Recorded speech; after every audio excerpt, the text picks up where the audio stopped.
She looked me dead in the eyes and said, "If you don't apologize to my assistant, this wedding is off."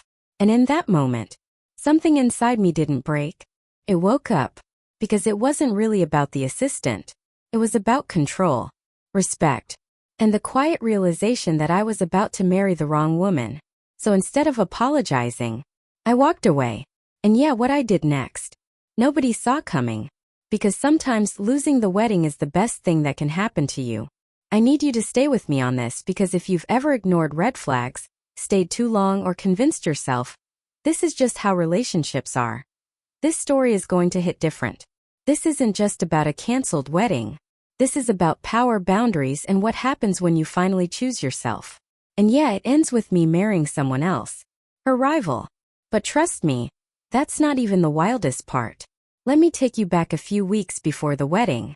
Everything looked perfect from the outside. Big venue booked. Families excited. Pinterest boards checked off like a checklist for a dream life. But behind the scenes, it was exhausting. She had this way of turning everything into a test. Every decision had to go her way. The flowers, the music, the guest list, even what I wore. First, I brushed it off. I told myself, she's just stressed. You know how that goes, right? We excuse behavior because we don't want to admit what it really means. But then came the assistant. Her name was Rachel. Quiet, efficient, always walking on eggshells. And one day, during a final wedding meeting, Rachel made a small mistake, like something normal. A scheduling mix-up. Nothing major. But my fiancé, she went off. Not just annoyed, humiliating her. In front of everyone. And I remember sitting there thinking, why does this feel so familiar? Because it wasn't the first time I'd seen that side of her. It was just the first time I couldn't ignore it. After the meeting, I pulled her aside. I said, "Hey, that was a little harsh. Maybe you should talk to Rachel, clear it up." Simple, right? Normal adult communication. But she didn't hear concern. She heard defiance. Her whole tone changed. Cold. Sharp. And that's when she said it. "You need to apologize. You undermined me in front of my team." I thought she was joking. I laughed. She didn't. That's when the ultimatum dropped. No apology, no wedding. Let that sink in. Not "let's talk about it." Not "I might be upset." No. A threat. Condition. A transaction. And in that moment everything clicked. This wasn't a partnership. This was control disguised as love. And I realized something that scared me more than losing her. I was about to spend my life proving my worth to someone who had already decided I wasn't enough. I didn't answer her right away. I went home, sat on the couch, and just thought, you ever have those moments where your whole relationship replays in your head? Like a highlight reel, but suddenly you're seeing things differently. The jokes that weren't really jokes. The compromises that were always one-sided. The way you slowly became smaller to keep the peace. Yeah, that hit me all at once. And then my phone buzzed. It was her rival. Now pause. Before you jump to conclusions, no, we weren't secretly hooking up or anything like that. Her rival, Maya, was someone she constantly compared herself to. Same industry, same circle, but completely different energy. Where my fiancé was rigid and controlling, Maya was calm, grounded, respectful. We'd only talked a few times before, mostly at events. But that night she texted, "Hey, I heard about what happened.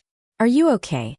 And I don't know why, but that simple question, it hit harder than anything my fiancé had said in months. Because it wasn't about power. It was about care.